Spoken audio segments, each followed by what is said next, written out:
Welcome to our channel. Today we how to log into USAA Insurance, secure fix step by step clearly. To log into your USAA insurance account, start by opening your web browser. Type in the URL www.usaa.com and press enter. Once the home page loads, look for the Log On button in the upper right corner. Click on the Log On button. You will be directed to the login page.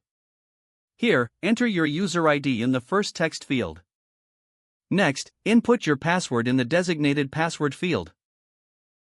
If you want to save your login information, check the Remember Me box. Review your entries for accuracy.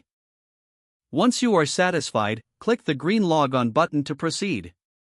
If you have forgotten your user ID or password, click on the respective links below the login fields.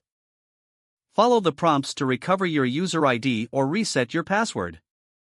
Upon successful login, you will be redirected to your USAA insurance account dashboard.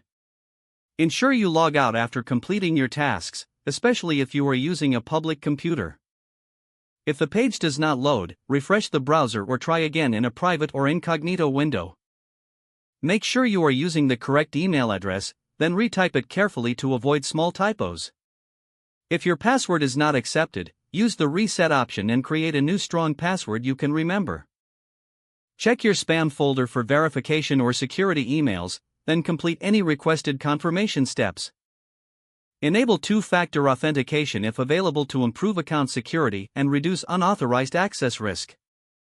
After signing in, review your profile details so your contact information and settings are accurate and current. If you see an error message, note it down and try again after restarting your device and internet connection. Log out when you finish, especially on shared devices, to keep your account and payment information secure. If the page does not load, refresh the browser or try again in a private or incognito window. Make sure you are using the correct email address, then retype it carefully to avoid small typos.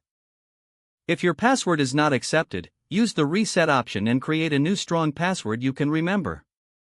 Check your spam folder for verification or security emails, then complete any requested confirmation steps. Enable two-factor authentication if available to improve account security and reduce unauthorized access risk. After signing in, review your profile details so your contact information and settings are accurate and current. Don't forget to like this video and subscribe to our channel for more step-by-step tech guides.